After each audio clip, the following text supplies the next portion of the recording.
you think about it, if you lived all by yourself, Yeah. would you need a name? If you lived on a desert island, a paradise, would you need a name if there was no one else around? Hello and welcome to the fourth section of Basi Legani. All right, yeah. How are you, Rabbi? Great. It's nice to see you. Likewise. Didn't get to spend Shabbat with you this past weekend, but that would just make the next one sweeter. That's it. We missed you, but I'm looking forward to the next one. Before we get started, let's. I like the tradition we did last time and giving some tzedakah. So we'll give a dollar to charity. Starting off with the mitzvah. The children of Israel going out of Egypt were called Tzivot Hashem. That the Torah says on that day, all of the Tzivot Hashem, all of God's legions left Egypt. So we're called by this beautiful appellation, God's legions. It's quite a compliment. And we had talked about that. If you want to make the world a better place and you want to change yourself and you want to bring godliness into the world, we also need to be Tzivot Hashem. We need to embody this in our own life, in our own being. So the question then becomes, what is the meaning of Tzivot Hashem? What is this name in Hebrew? What does it convey? What messages does it have? And that's what we're going to get into right now. Awesome. Yeah. So it's interesting to note that the word Tzivot Hashem, which Tzivot translates as army or legion, actually happens to be the word Tzivaot, a very similar word, just a different spelling, the same root, is actually one of the names of God.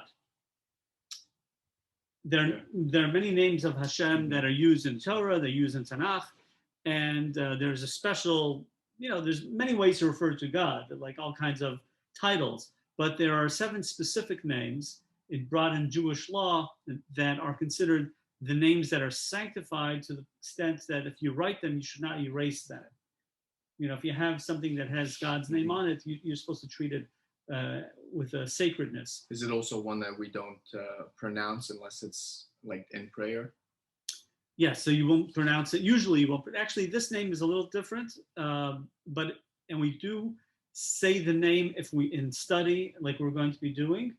But usually the names are not pronounced on their own. If we pronounce them, we say them in a little bit of a different manner in order to distinguish between the name as it is and how you're using it in more of a casual manner.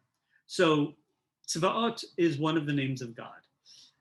And what's interesting about this name is that you don't find this name in the 5 books of Moses as a name for Hashem, but you find it later on in Tanakh, in the prophets.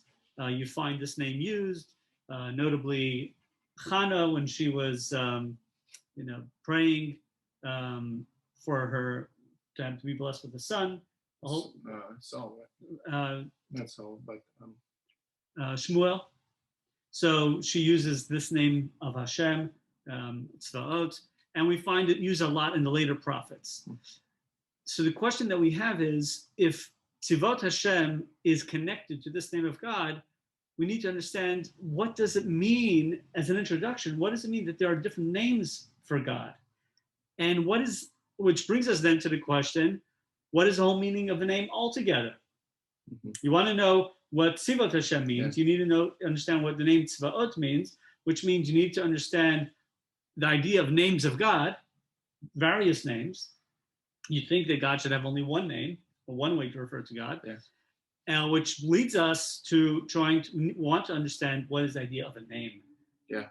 Period. The idea. Specifically a name for God, because you and I actually did a video where we discussed the power of names and how people have unique names and how it kind of foreshadows what the person's role or uniqueness is. Right. So, and that's what we're going to go into first. That's cool. Okay. Now, what makes this even more important is that there's a medrash that says, regarding in the beginning of the book of Exodus, there's Moses asks God like tell me, tell me your name. What should I tell him? They're going to ask me your name. And the Medrash says, you want to know my name? I am called according to my actions. Lefi ma'asai ani nikra. I am known, I am called by my actions. Lefi ma'asai. Ani nikra. Ma'asai is actions. Ani nikra, I am called. So, meaning, and the Medrash goes on to say that the names of God will represent different actions of God. So there's a name of God when God is acting like in a compassionate way, in a merciful way. And then there's the name of God, for example, when God is acting, executing justice. And these are different names. So that's interesting, which again, the function, the name pretty much describes the function. The function, but which only begs us, we want to understand more about this idea of God with multiple names and all of that. So let's talk about a name. A name of, what is the name of a person or a name of a thing? So a big question we have, is a name connected to the essence of the person, or is a name just an arbitrary thing that you pick, you give your kid a name and you just happen to call, you can call them anything, and there's no connection, deeper spiritual connection between the name of the person. I don't know if I ever sneezed on the camera before. Excuse me. Excuse me. So gesund, as we say. The health. There's no connection between is there any connection between the name of the person and the person themselves? Well, I think I heard that it might have been even from the Alter Rebbe that your soul doesn't have a name until it's in this, when it makes your body and your soul is in this, then it's known as Rabbi Schmukler, but also the name is more so. I was born with the rabbi, and even the Schmukler is just the last name. But the name is more so only for external reasons. You don't need your own name, but it's for me. It's for other people. How do you interact with the rest of creation?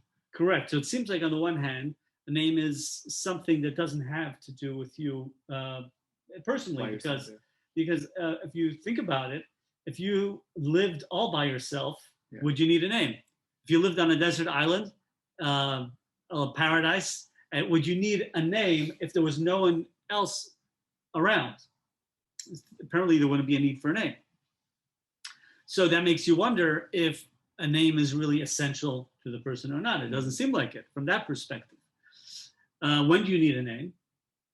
When you interact with others. Exactly. So for communication with others, you need your name. So from that perspective, it seems to suggest that a name is something very external to the person and it's just has utilitarian use, but is not essential. On the other hand, we do find that in the beginning of Bereshis, and we talked about this in that recording that you were referring to a while back, it was just an audio. No, I have the video. I'll put it. We did a video. We did it as a video. Okay, so I think it's one of the early ones. So in the beginning of Bereshis, of Genesis, it tells us that Adam had a tremendous job. He named all of the animals. The Torah says, "B'chol hasher yikra Eloha Adam nefesh chaya hu shemai." This is in Genesis chapter 2, verse 19. I believe that's. And double checking, but I believe that's the place. So. He called the animals their names. Why would the Torah mention something like that? And what does it mean? So he was naming the animals. Yeah. I don't know. I would think to based on kind of what we spoke about then, and then my own interest in looking into what is the Hebrew name about, an animal, such as like the dog, Kelev, it kind of gives insight as to what its purposes or what it does. So you can like split the lev, which means heart, and the kaf or the So I say Kelev Kule Lev. He's all heart. All heart, or like the cat. Chatul means someone who cleans itself. Yeah, and so it is with the other animals. Chamor, and I don't claim to know the meaning of each animal, but some of them are pretty apparent. Sus and Chamor are known, and Gamal and other ones. You have to be Adam to really know the connection to each one. That was his wisdom. But so our sages explain when the Torah says that Adam named the animals, it's because it actually took tremendous wisdom to know how to name the animals. Why? Because the name that he chose it because it expressed the spiritual character of that animal. And the character here. In other words, he knew the essence of what that animal was all about, and he was able to choose a name that reflected that essence. It's almost, I just a thought, because I remember, I don't know if it was in what we were, when we did that video, but it's so cool as it's almost like, because it's, we have this whole relationship with God, and God could kind of give the name and give it over, tell Adam what to name, but it's almost like it was God needed man to kind of crystallize, the thing, his God's creations by giving it a name.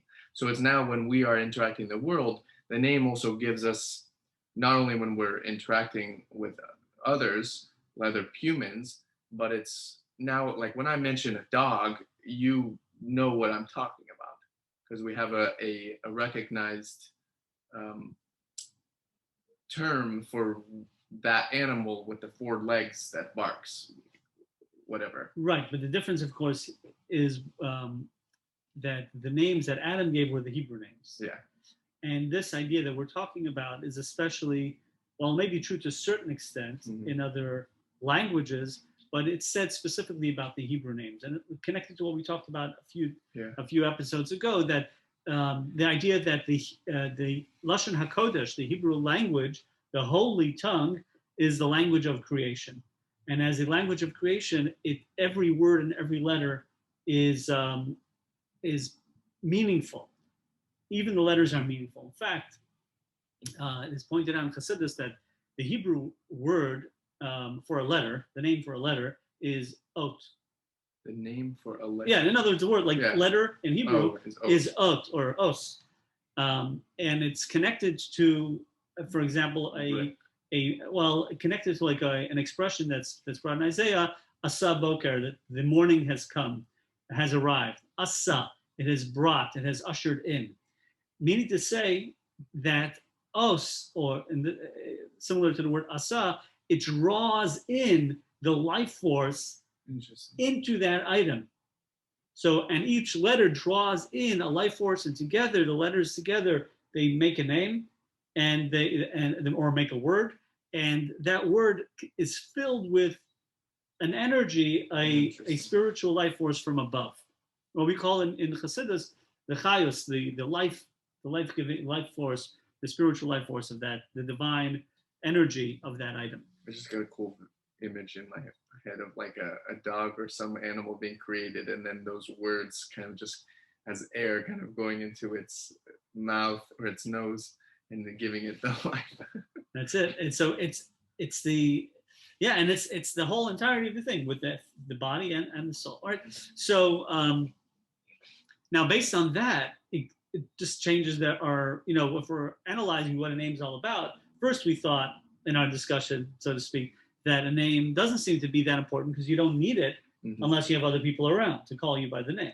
On the other hand, you see from this teaching from the Torah that Adam named the animals, and it's because he had this knowledge and wisdom to know how to connect the life force to this particular animal. It tells you that a name does serve as a very important function. It is a connector. It's a kli. It's a vessel for the life force. It's like an identifier and a connector. Maybe in computers you have this concept of an IP address, right? Mm-hmm. So every item will have an IP address. Every website, every item, every particular thing has its IP address. You need to have some sort of address to make that connection, and that becomes that thing's identity. So it's not meaningless. That is the vessel for it to receive its life force, so to speak. Yeah. But this is much more meaningful because it's not just a random address, but it's actually the letters reflect just what is needed for that particular. It's almost like more like a DNA code than an IP address. And one little change would completely alter its creation, just like on a web page, an IP address. Right. If you have one symbol off. You may not get there at all. Right. You likely wouldn't. Right. Let's make a bracha. Baruch atah Adonai Eloheinu melech haolam shehakol niyeh b'dvarei.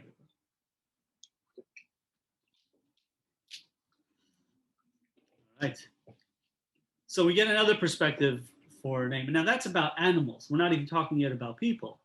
So Adam had this incredible ability to know how to connect or the right identity for each animal. To put it in other words, it's not even so much about animal.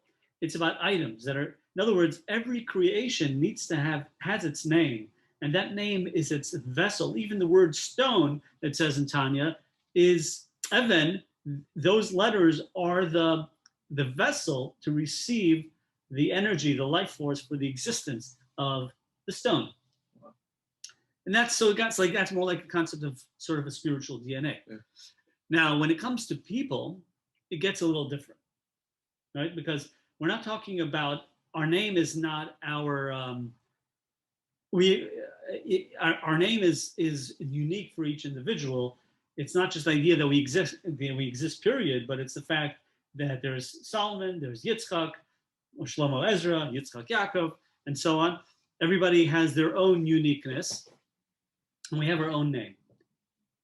Now, truth be told, like we said earlier, we wouldn't need the name, apparently, if not for others needing to talk to us or be able to call us and so on, refer to us.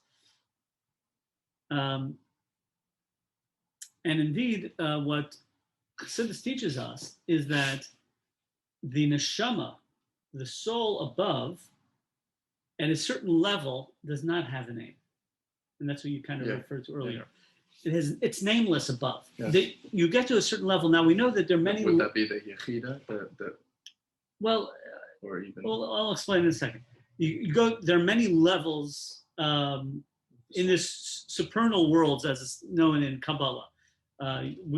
There is the highest world. I mean, you have God, right? Without any definition, just the infinite, or in so 0 point. There's God's essence. There's the infinite light of God, but then you have a concept of realms, spiritual realms that are called worlds in Kabbalistic terminology, olamot. You have Atzilus, the world of emanation, followed by the world of Bria, the world of creation, Yetzirah. The world of Yetzirah, the world formation, and then Asiya, action. That is right. So there are four worlds. Atzilus is by far the most elevated, the most godly, and in each world things become more developed, where they take on more of an identity as a creation versus simply just being an emanation from God. As it gets lower. Yeah. So there's less separation in the world of Atzilus. Meaning there's in the beings, I think I've even been reading in the 13 Petaled Rose by Adine Steinsaltz that there's still a slight recognition of independent entity. However, the separation is less noticeable than all the way down in Asiya, which is what we're interacting in. Right. So to the extreme where we exist, everything is very individual, to the point that each item, each person feels like they are a standalone entity almost, right? But it's really it's a concealment of the truth that we're really here by divine energy, divine light that is putting us here. But that truth is more clear as you go into the higher worlds. And when you go to the highest world, you're not a separate entity, a separate being. You're simply like an expression, that you can see the godliness completely as being the ultimate, the real truth that's there. And the separateness is not apparent. When you go into the second world, the world of Bria, it's called the world of creation, because that's the first place where you can describe this thing, whether it's a soul or an angel or whatever it may be, as being a creation of God, even though it's still living in a divine truth. like if there's this divine light that's the real truth that everybody recognizes, but you're recognizing it as a creation. And perhaps, like a fish that's in the sea. It's clear that the fish is living in its environment that it needs for life. It's surrounded by water. It needs the water. If it jumps out of the water, or if you take it out of the water, immediately wants to go back in. It knows that's where its life is, but it's still an entity, right?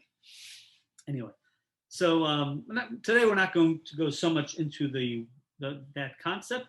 Just to say that our souls, on the highest level, like in the level of Atzilus, it can be said that it doesn't necessarily have a name. Okay, there's a certain level where the soul doesn't have a name, doesn't need a name.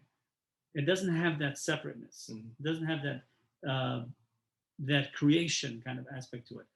When it comes down into the lower worlds and it takes on more of an identity, more of a separate identity as a creation, that's when a name is appropriate for it. Any questions on that? No, I think it's really cool. Mm-hmm. Now, you're familiar with a prayer called Elokai Neshama Shenasatabi Ta'arahi. My God, the soul that you. The morning prayers. Morning prayers. So what you've given me is pure. Pure Ata Verasa. You've created it. Ata Yitzarto. You have formed it. Ata Nefachtabi. You have blown it into me. Right. This is something we say each morning. Each morning, after Modani, after Modani, after washing hands, mm-hmm. and after Asher Yitzar, which is like the bathroom. Right. The numerous Thank you, God. Thank God for the function of our body, the healthy function of our body. And then you say the prayer known as Elokai Neshama, my soul, the God that you have given me. Right. Mm-hmm. So it's a very special prayer because it's a reflection in the morning of who we are, where we come from. We thank God for it. We say we have a trust in Hashem. So in that prayer, we describe the soul multiple ways. We say, Neshama Shenasatabi, the soul that you have placed within me, Tahorahi, it is pure. And then we go on to say, Ata Verasa, you have created it. Ata Yitzarta, you have formed it. The Ata Nefachtabi, and you have blown it into me. So you can see how those words reflect the four olamot, the four worlds that we just spoke of. The soul has a progression. It starts with Tahorahi. It's pure.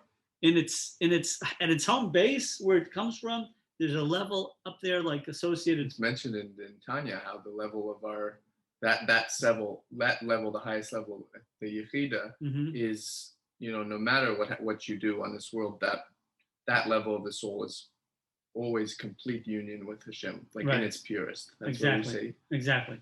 It can never be severed from God. So there's a state of being where our soul is always pure, up above, at its core.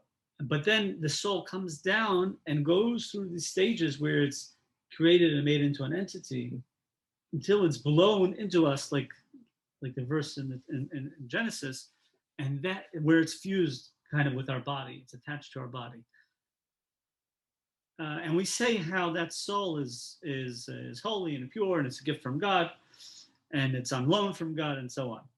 So what the Mimer teaches us here in Basi Legani is that the name that a person has is only needed when the soul goes into the lower worlds of creation mm-hmm. and formation and action. Now, to sum up everything that we talked about here about names, what do we get from it? What we get is that that our names, that we're talking here about especially about the Hebrew names, that the names are are interesting. They're unique. On the one hand, they're not necessarily the essence. They don't necessarily touch the essence of the person, but on the other hand, they are the entity or the thing that connects the soul to the body.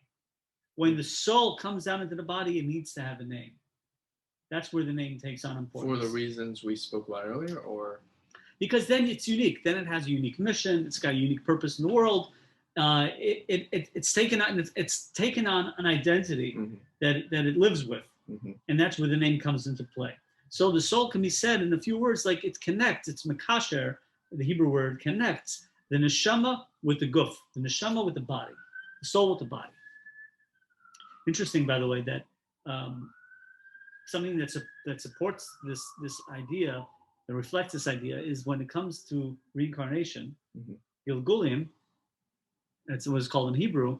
So you would think if a person lived here in this world, passed away, and then up in heaven, with the idea of reincarnation in Judaism, is the soul up in heaven that is determined that the soul needs to come back down and live another lifetime in the world in order to complete something, right? To rectify something, to complete something. So on the one hand, it's the same soul that's coming down again. So you would think it should probably have the same name, right? But interestingly, it doesn't have the same name. It doesn't necessarily have the same name at all. The name could be something else entirely. Why? Because the association of the soul with the body is where the name comes into play. It's that connection. It's the soul. The name connects the soul with the body. So it's like every time the soul comes into the world, it may have a different name. So if it lived multiple times in the world, it may have a different name, because it's really, you can say it's probably more like the name is like is the connection and the story of that soul in that body, that lifetime. And of course, when this person passes on, that stays with, that's part of the soul's story. For example, in the Zohar, it says that souls, souls are not the way we might think of it, like as if they are like a fixed entity. Soul is compared to like a flame. And you can, just like with a flame, you can light one candle from another candle, and now you have two candles, right? So you can have tap in and check out my like two branches want to check out of my the same soul. Lives. Well, that's an interesting question. If that's the it's definitely curious, right? The Rebbe told people that if we needed to know that, God would make it available to us. Like, in other words, if it was truly what we needed to know, like as individuals, because to serve God properly, we needed to know our backstory. Then it would be made available to us. The fact that it's not made available to us means it's not information that it's like a need to know basis. It's not necessary, but people it's like intelligence on a need to know basis. Yeah, but people have recounts of their experiencing their past lives. So it's not excluded as a possibility, and there are and those things are very interesting, because they do perhaps suggest that of these connections. But generally speaking, and I'm just saying this was the advice of the Rebbe. People asked about it, that if we needed to know, we would know. And there are stories of Baal Shem Tov, the stories with tzaddikim, where they sometimes informed someone for a special reason, a backstory related to their soul, like what happened with their soul in a previous lifetime, to help them deal with a certain crisis or a certain problem, certain big challenge in life, so that to give them the strength, because knowing that story would give them. And by the way, that's something, since we're talking about it, it's something that something to think about. Sometimes when we face challenges, and we think we don't understand why, we don't understand why we have to go through this. Just know that there's a purpose. There's a God, there's a divine plan, and for all you know, it could be you are carrying out a completion and a rectification for your soul's history and story. You're doing the greatest mitzvah, the greatest favor for this neshama, for this soul. So it can give you more of a positive approach to things like that. All right, so now all of this discussion about names, what was the reason? Well, we want to explore the power of names, and specifically the names of God. Right, because we wanted to know, when we say that Tzvaot is one of God's names, we wanted to understand what is the whole idea of a name, and why is it that there's the idea that there's God, Ani, right? The Hebrew term Ani means I, And as the Medrash said, Lefi ma'asai ani nikra, which means I am called according to my name. The I, God's essence, is known by his deeds, by his actions. Lefi ma'asai ani nikra. I'm known by my actions. So we need to understand this connection between the I of God, so to speak, and the actions of God, and why that results in an expression of a special name for that purpose. So that's where we are going with all of this and what we wanted to know. All right. So and we're going to wrap that up to kind of for today with that. I'll bring that together. So what we had learned from our discussion about names, especially with the names of people, is that a name is what is the connection between the life force and the effect down here in the world.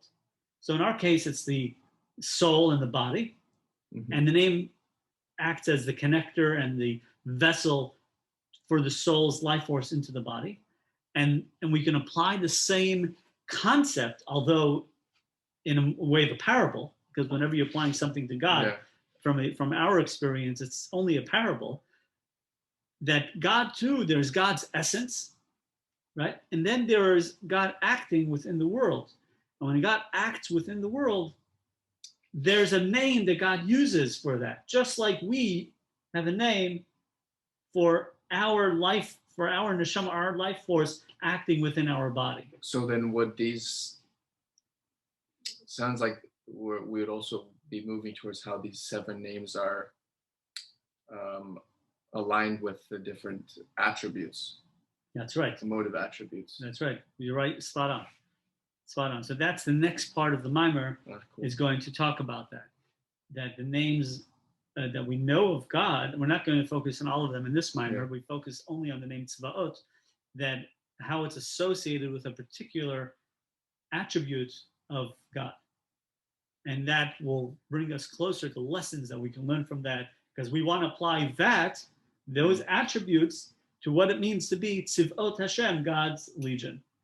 So we have, it all comes together. It's all going to come together. You can see where it's going, where we know that we're called Tzivot Hashem, God's legion. We know that Tzivot is similar to the word Tzvaot, which is one of the names of God. We want to know what that name means and how that inspires and directs us in what it means to be. How to live out that. Yeah, how to live that. Live out that name, Tzivot Hashem. Exactly.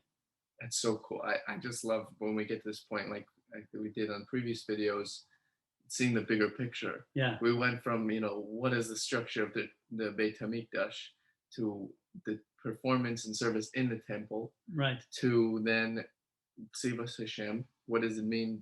Why are we called God's army? What does the Tzava mean?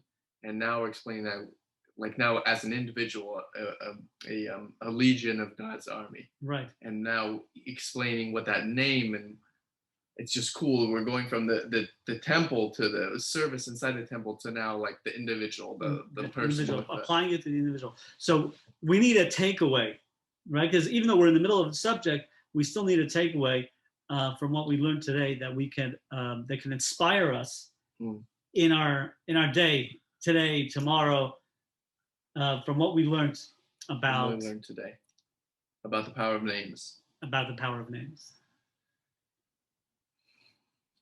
What do you take from it? What's your lesson that you're drawing? The name, although on a very on the highest level for humans, the name on the highest level doesn't really need a name until it comes into this world of action, the soul connection with the body. But I think it's so beautiful how it also holds the kind of purpose or your mission in this world. Very good. And so by really exploring, it actually kind of helped me. I remember when we first were discussing it years ago, and by kind of exploring my own interests and then realizing and then learning what does my name mean, Shlomo Ezra. Shlomo comes from Shalem or Shalom, which means peace, and then Ezra, my middle name comes from Ezra, means to help, and it's like it's so it gives you direction, right? Yeah, because I mean, and then it's like Shalomo comes from like Shalem, tranquility, peace, wholeness, complete, and that my interests have been, what drove me into the kind of career that I am doing now, or life purpose, with whole health, how to make it be a complete, health, not just physically but mentally and spiritually. Right. So that's probably my key takeaway, is just knowing that even in your name you can explore and see the purpose that you have on this level of this. So I'll add to that. I like that point. I'll add to that the prayer that we referenced, Elokai Neshama, which is just right in the beginning of the morning prayers. After you wake up in the morning, Modani, recognizing God, thanking God for restoring your life to you. It's a very powerful prayer, and to go look at it, read it. If you know the prayer already, look at it again and see how much it teaches, and what kind of powerful meditation is included in that prayer. Because what we say there is that the neshama is tahorahi, it is pure. The mind, and that is such an empowering message, such an empowering idea, because a person goes through the day, and sometimes you feel like you become dirtied, by the difficulties of the day, let alone the week, the month, the year, your lifetime, the things we go through. And sometimes you can feel like you're kind of beat up car, not like a brand new one, right? But when you know that your soul is tahora, you say this every morning, it's still pure, and it's God who put it into us, and you created it, and you formed it, and you blew it into our nostrils, and every day you restore it anew, and it's fresh. It means that we could tap into that. We could tap into that, dig into those inner layers of our neshama, of our soul, to raise ourselves up. I think you, with that explanation, are going to help me slow down when I read the morning prayers. Take another look at it, right? I'll make the coffee and read them slower. Yes. All right. So, that's a wrap. I really like the names are always so cool. It's amazing. Awesome. And of course, as we continue, we're going to learn more about Hashem's name and what it means and how it's applied to us. If you like this video, make sure to like it, subscribe, and also I think it'll be fun for us to see everybody that not only listened to this episode but made it to the end here. And so if you did, leave us a what's an emoji to leave us? Well, not just write some comments if you have questions. About what we're learning, so we can make sure that somebody gets so we get a good idea who's watching to this point. What's leave the Star of David emoji and your Hebrew name and how it relates to your purpose. And what you learned from it. And if you have questions, feel free to ask questions, and we will try to answer them in subsequent videos. Great idea. So if we can integrate into the class. So look forward to seeing you. Take care. All the best.